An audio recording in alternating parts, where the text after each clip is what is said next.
লোকে তো বলবে, লোকে বলবে। সে আপনি চুপ থাকলেও বলবে, আপনি বকবক করলেও বলবে, বোঝাতে গেলেও বলবে, আপনি হাসলেও লোকে বলবে, আপনি কাঁদলেও লোকে বলবে। লোকের কথায় কি আসে যায়? সবসময় মনে রাখবেন, আপনি একাই 100। ওইসব সমালোচক নিন্দুকদের কথা শুনে যদি আপনি গুরুত্বপূর্ণ কোনো সিদ্ধান্ত নিতে যান, তাহলে ঠকবেন। সমালোচকদের কাজটাই হচ্ছে সমালোচনা করা। তারা ভাবে যে পরচর্চা পরনিন্দা না করলে তাদের পেটের ভাত হজম হয় না। তাই তো তারা কার ঘরে বউ শাশুড়ির ঝগড়া, কার ঘরে স্বামী স্ত্রীর গণ্ডগোল, কার ঘরে যায় যায় ঝগড়া, কার ঘরে ভাইয়ে ভাইয়ে ঝগড়া, প্রত্যেকের ঘরের হাঁড়ির খবর তারা নেয়। কিন্তু যে মানুষটা সত্যি বিপদে পড়েছে বা যার ঘরে সমস্যা চলছে, সে সমস্যা সমাধানের জন্য এগিয়ে আসে না, তারা তামাশা লোটার চেষ্টা করে। বন্ধু, একটা কথা বলি শুনুন, ওইসব লোকের কথায় কান না দিয়ে আপনি আপনার লক্ষ্য স্থির রাখুন আর সামনের দিকে এগিয়ে যান। ওইসব সমালোচকদের জব্দ করতে হলে জীবনে সফল হয়ে দেখাতে হবে, ভালো কিছু অ্যাচিভ করতে হবে।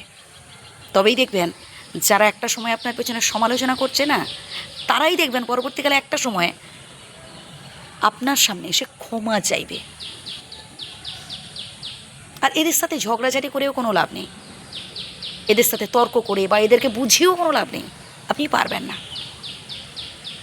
এর থেকে ভালো চুপচাপ থাকুন, আপনি আপনার কাজ করে যান। স্বয়ং বিধাতা দুটো কান দিয়েছেন, এক কানে শুনবেন, এক কানে বার করে দেবেন এদের বলা আজে বাজে কথাগুলো।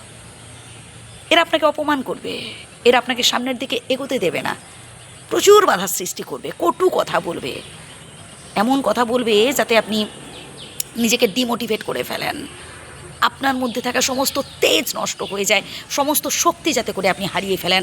এই ধরনের মানুষেরা আপনাকে এমনভাবে বিচলিত করার চেষ্টা করবে।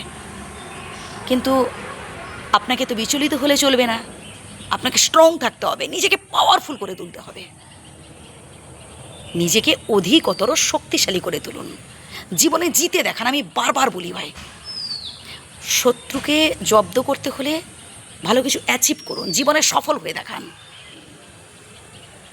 আমি চাই আপনি জীবনে ভালো কিছু অ্যাচিভ করুন, জীবনে ভালো কিছু পান, তাই কথাগুলো বলছি। অন্য কারোর ওপর নয়, সবথেকে বেশি ভরসা নিজেকে করুন, সবথেকে বেশি বিশ্বাস নিজেকে করুন, আর ভরসা রাখুন, বিশ্বাস রাখুন স্বয়ং বিধাতার ওপর।